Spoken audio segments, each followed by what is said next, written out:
अरे कितनी चमचागिरी भाई है, कुछ तो यार शांत हो जाओ। इन्होंने कहा मैं भी मोदी जी को जानता हूं 30 साल से, तो मैं भी मोदी जी को 30 साल से जानता हूं, और वो उनको इतनी ये पसंद नहीं है जितनी हुई आज। और इसीलिए आप आज मेरी समझ में आया कि आज तक मोदी जी ने जो उन्हें भाषण अच्छा लगता है उसकी ट्वीट करके तारीफ करते हैं, लेकिन शिवराज जी की तारीफ आज तक नहीं की उन्होंने, जबकि इतना लंबा चौड़ा ये भाषण देते हैं। उनके आज कम से कम 200 बार उन्होंने नाम लिया होगा, और ऐसा कर दिया कि 2014 के पहले इस देश में कुछ हुए नहीं था, न बिजली खंबे थे, न बिजली थी, कुछ प्रगति हुई नहीं थी, न रेल थे, न माननीय मोदी जी ने उसके पहले तो कुछ था ही नहीं देश में। देखो सिर्फ सड़क, जंगल, नदियां थी। फिर जब 14 में मोदी जी आए तब आपका कभी घर बना होगा, आपके लोगों के बच्चों को नौकरियां मिली होंगी, इसके पहले तो कुछ था ही नहीं, कुछ भी नहीं। यानी देवगौड़ा जी भी सुनते रहे कि वो भी 1 साल प्रधानमंत्री थे, उनके जमाने में कुछ नहीं। अटल जी भी प्रधानमंत्री थे, उनके जमाने में कुछ नहीं हुआ, बस सब 2014 के बाद ही हुआ। कमाल है। शिवराज जी ने भी आज क्या भाषण दिया, आप लोग तालियां बजा रहे, अरे कुछ तो समझाओ। अरे मुझे तो याद है कि 10 रुपए भी बढ़ते थे, तो आप मंत्री जो बाद में हमारी बहन जी हैं, आपको याद होगा स्मृति ईरानी जी, बहुत लोग सड़क पर सिलेंडर लेके बैठ जाते थे, क्या क्या तमाशा नहीं करते थे। वो आपदा में अवसर नहीं था, वो तो सिर्फ दाम बढ़ते थे। आज तो संकट है। उन्होंने कहा झंडा लहराते हुए एक फोन पे जो है जहाज निकल गया, तो 2 ही शिप निकले हैं, 22 शिप अभी अटके हुए हैं। 80 साल बाद अचानक की नौबत कैसे आई?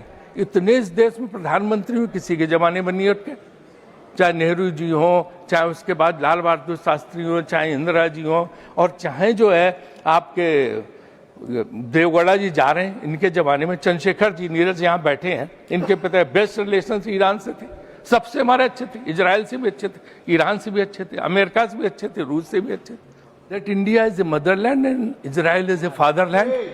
इसका मतलब क्या है? वो अमेरिका में बैठे भारतीयों को नहीं समझ में आ रहा।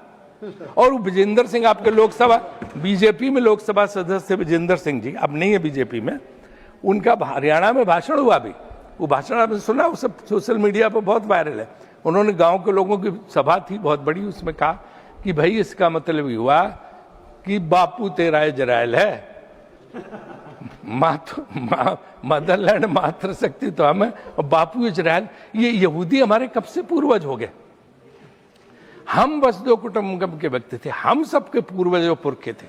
भारतीय ऋषि, भारतीय संत, महात्मा वो पूर्वज थे। यहूदी हमारे कब से पूर्वज हो गए और बाप हो गए? इसका अर्थ क्या? ये भाजपा को स्पष्ट करना चाहिए। हमारा मेजर एक्सपेंडिचर आर्मी पे है, लेकिन पिछले युद्ध में आपने देखा कि 1 इंच भी मूवमेंट जो है आर्मी का नहीं हुआ। सारा युद्ध आसमान में लड़ाई का, सारा युद्ध जो है आज जो चाहे ऑपरेशन सिंदूर हो, सिर्फ आसमान का युद्ध था, मिसाइल्स का युद्ध था, ड्रोन का युद्ध था। और इसी तरह जो है आज इजराइल और अमेरिका का जो ईरान में चल रहा, वो भी मिसाइल्स का युद्ध है, ड्रोन का युद्ध है। तो स्ट्रेटजी बदलनी पड़ेगी, हमें अब फोकस वहां करना पड़ेगा, मिसाइल डेवलपमेंट प्रोग्राम बनाना पड़ेगा। ट्रंप ने कहा था मैं 3 दिन में वार खत्म कर दूंगा, आज 18 दिन हो गए, कर पाए? क्योंकि ईरान का जो मिसाइल डेवलपमेंट प्रोग्राम था इतना बड़ा था कि आज तक वो लड़ रहे हैं, उनका मुकाबला कर रहे हैं।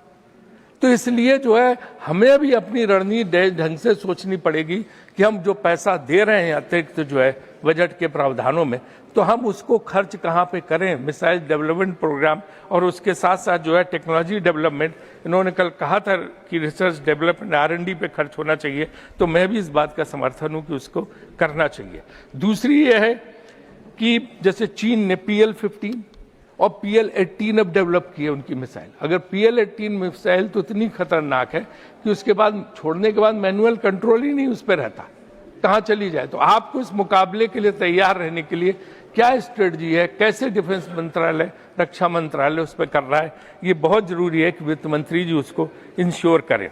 दूसरा, ये ड्रोन की बहुत बड़ी समस्या हो रही है, एंटी ड्रोन टेक्नोलॉजी पे क्या काम हो रहा है, ये भी रक्षा मंत्रालय को देखना पड़ेगा। ड्रोन एक इतनी बड़ी समस्या है कि ये 50 किलो तक एक्सप्लोसिव लेके जा सकता है और कहीं भी गिरा देता। कल वो बता रहे थे पंजाब के एक सांसद की, वो ड्रोन के जरिए जो है भारत के अंदर पंजाब में जो AK-47 तक गिरा देते हैं, जिसका फायदा आतंकवादी ले सकते हैं। तो आपकी ड्रोन टेक्नोलॉजी के लिए आप क्या क्या कर रहे हैं, ये भी बहुत देखना जरूरी है। और आपको पता है जब पिछली बार ऑपरेशन सिंदूर चल रहा था तो उसके पास पठानकोट तक उनके ड्रोन आ गए थे। हमें आईपीएल का मैच स्थगित करना पड़ा था, खत्म करना पड़ा था, क्योंकि वहां से 50 किलोमीटर की दूरी पर से धर्मशाला स्टेडियम था। तो ड्रोन की समस्या के लिए भी क्या क्या आप कर रहे हैं, ये आपको ध्यान देना होगा, जो बजट में प्रावधान है उसके लिए। एक चीज ऐसी है जिसके लिए मैं निर्मला जी को नहीं जिम्मेदार मानता हूं, उसके लिए विदेश मंत्रालय जिम्मेदार है, लेकिन उनको पैसा देना पड़ता है उसके लिए भी। बीजेपी, और मुझे लगता है कभी कभी बीजेपी वाले भी अच्छी बात करने थे, अपने भाषणों में कहते थे। पहले काफी दिनों तक वो बोलते रहे कि कुछ है ही नहीं, कुछ संकट है ही नहीं, विपक्ष बेवजह तमाशा खड़ा कर रहा, किसी किस्म का संकट नहीं। कल और परसों के जो हमने भाषण सुने, अरुण सिंह जी का भाषण और कुछ लोगों के भाषण, नड्डा जी का भी, जिन्होंने माना कि संकट है, अब उन्होंने उसकी जो है नैरेटिव बदल दिया। अब वो कहते हैं संकट है, लेकिन विपक्ष आपदा में भी अवसर ढूंढ रहा है। विपक्ष जो है संकट में साथ नहीं दे रहा है। अभी गैस वगैरह का संकट है, गैस एलपीजी का संकट है, उसमें विपक्ष अवसर देख रहा।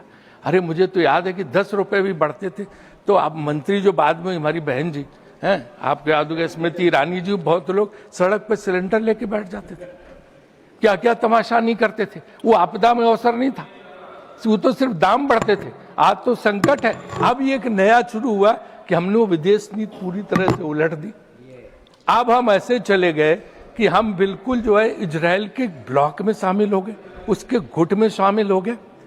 और जो है वो सबीर भाटिया, जिसका हॉटमेल होता है तो बहुत बड़ा आईटी का है अमेरिका को, उसने एक लाइन लिखी ट्वीट में अपने कि I am still not able to understand what does it mean that India is a motherland and Israel is a fatherland.